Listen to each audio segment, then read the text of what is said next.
Well, the name says it all, doesn't it? Suburban.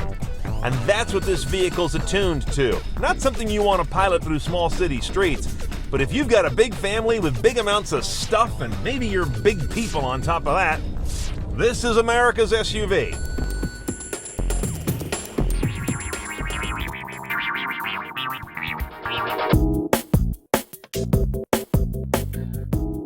Now, spotting the new Suburban is really easy. The look is quite dramatically different. The face is much more crisp and bold. You've got this really strong feature line right here around the belt line that's causing the vehicle to look a little lower and longer. And the same thing goes for the way they've recontoured that third quarter rear side glass. All of it says a long stretch. The 15 also has a new way of integrating doors into body. Instead of clamshelling over, they now fit inside. Everything's big in the cabin. It fits the vehicle's overall dimensions, of course. It also makes it very tactily satisfying. Lots of storage everywhere, of course. Cup holders and bins for phones. And look at this bin is so large it actually qualifies as a seat for a child. Don't do that. Now, your eyes first drawn to this Chevy Mylink head unit, which in Chevy General Motors fashion has this little peekaboo smuggler's box back behind it. And you've also got a USB port there, one of like 7 in the vehicle. Now, this Mylink rig with navigation is actually optional. You won't get the nav package unless you do tick the right box, which we'll talk about later. I find the processing's a little slow. Of course, it is doing 3D building, rendering, which I don't find terribly useful. But the way it lays out streets and labels is some of the best in the business. Navigation. What type of destination? Street address. It's a little slow on the uptake, but it does let you give addresses in one straight blurb, not piece by piece. That's good. Siri, do I have any text messages? Chevy was an early adopter of Siri Eyes Free, which lets you connect a paired iPhone for message composition without looking at the screen.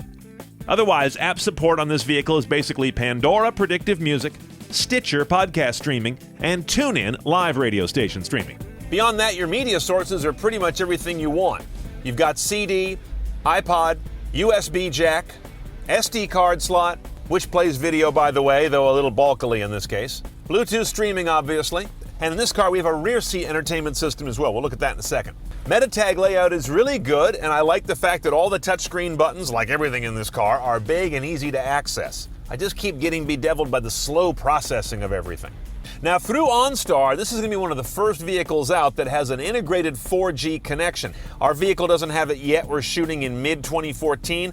Later in the year, that should be coming online, though, if you're going to order one of these. Oh, by the way, this is one of the first cars out there that has a front center airbag. This is between the two front passengers, so if there's an impact, you don't get injured by hitting each other, or if it's just you in the front seat, it reduces your injury from flopping over the console. Now, drive controls in this vehicle are very traditional. You've got a classic American stalk-mounted lever up here. If you want to do your own shifting, it's on this rocker switch here on that lever. Over here, you've got your four-wheel drive controls. Most folks will leave it in auto, but you've got your 2, 4 high, and 4 low, all located over here. They make it very simple. No levers to pull, no clunky stuff. It's all nicely sanitized. There are no drive modes of sorts in this car, unless you want to count towing and trailer mode. You've got buttons for that, and controls are for braking over here. But otherwise, there's no sport or nonsense of that type. It's not that kind of vehicle. Now, GM's been doing something that gives you an alert in the bottom of the seat with a vibration. There's one on the left and one on the right down here in the bolsters. If you've got a sonar indication on the left, you'll feel it there. On the right, you'll feel it there. Front and back, you'll get both of them vibrating at once. I gotta say, it gets your attention very well, more than beeps and lights that all sound alike. On the other hand, though, it's not very specific information. You have to say, what? What does that mean every time? Blind spot detection, cross-traffic alert back there, lane departure warning, those are all passive. Front collision warning can also be set to active braking, however. And of course, the optional adaptive cruise control will actively maintain both speed and distance. Now, here in the engine bay is an interesting story. You know, a lot of Fords are going to turbo V6s. Not this guy, 5.3-liter V8. Modernized with direct injection, but decidedly old school in 2 other ways. It's overhead valve, not overhead cam, and just 2 valves per cylinder, where almost every other engine in the world is 4. And the power it makes is 355 horse, 383 foot-pounds of torque. Perfectly good numbers, of course, but this is a big vehicle. Active cylinder management is here. It cleaves this V8 into a V4 when you're cruising or coasting. and you'll pick up 1 mile per gallon if you choose the rear-wheel drive configuration.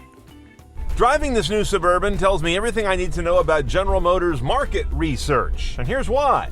This vehicle screams big, heavy, isolated, and safe. Clearly attributes they've heard over and over from Suburban owners that they want to stay in this vehicle.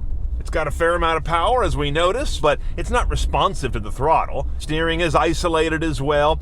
I'm not that impressed with what this magnetic ride control suspension is doing. I know it's very technologically advanced, but I'm just feeling too much of the little details in the road printing through the bottom of my seat.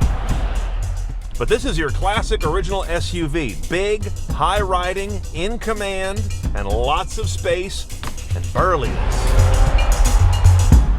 Now, our 2015 Suburban LTZ, top of the line, starts off about $62,700 with destination. $3,000 more if you want it four-wheel drive like ours. The key package to go CNET style is dorkily called Sun, Entertainment, and Destinations. For a little over $3,300, you get the Mylink with navigation, the dual 9-inch Blu-ray rear seat entertainment rig, and the power sunroof. Adaptive Cruise is $1,700 more, and another $500 will get you a hotspot, though right now it's still a 3G hotspot. Wait till later in 2014 to get the 4G powered one through the Onstar services package. A little over $71,000 the way we see it.